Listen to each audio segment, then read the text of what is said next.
Netflix a publié ses résultats cette semaine et le titre a été en baisse là, de plusieurs points de pourcentage sur les nouvelles du résultat.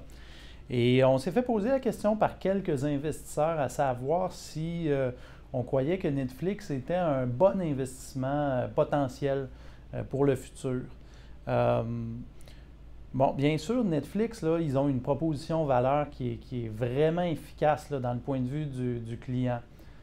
Vous payez 10 voire peut-être 15 puis vous obtenez un contenu télévisuel illimité, puis même la plupart des gens maintenant remplacent le câble traditionnel qui est très coûteux pour un service de Netflix chez eux à la maison. Donc ça, on reconnaît que Netflix a une proposition valeur au client qui est incroyable, qui est très intéressante.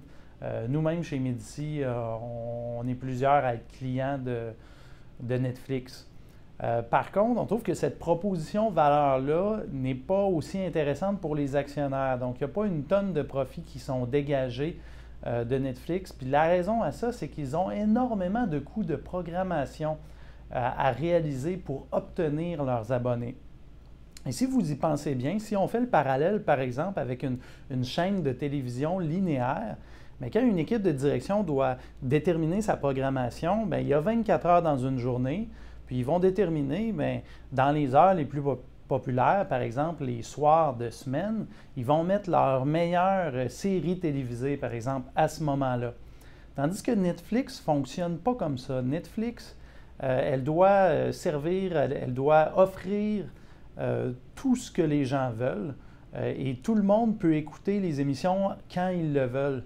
Donc, si moi j'aime, je ne sais pas moi, les séries sur la criminalité, bien, ça me prend des séries sur la criminalité que je vais écouter le samedi soir, le vendredi soir. Puis s'il y en a d'autres qui aiment plus les séries d'humour, par exemple, bien, ces gens-là aussi, dans la même case horaire, vont vouloir écouter des séries d'humour.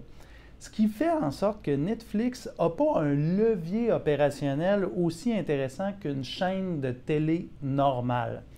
Elle doit investir énormément en contenu, donc à chaque fois qu'elle ajoute un abonné supplémentaire à son service, elle doit également encourir des coûts supplémentaires de programmation. Et donc, c'est difficile pour nous chez Medici de voir un avantage concurrentiel à Netflix, bien qu'on reconnaît que leur offre est très intéressante. Prenez une comparaison avec, par exemple, le réseau social Facebook. Facebook n'a aucun contenu à acquérir et il génère des revenus avec la publicité. Mais Netflix, ils ne vendent pas de publicité, puis ils doivent constamment payer les producteurs pour créer du nouveau contenu pour garder leurs abonnés captifs. Alors, vous comparez les deux modèles, puis vous voyez bien qu'il y en a un qui est supérieur à l'autre. Alors, considérant ces faits-là, nous, on pense que la valeur intrinsèque, donc combien vaut Netflix, est extrêmement difficile à déterminer. Ça dépend de la volonté des dirigeants à réaliser éventuellement des profits, donc probablement à augmenter leurs revenus ou à mettre de la publicité sur leurs services.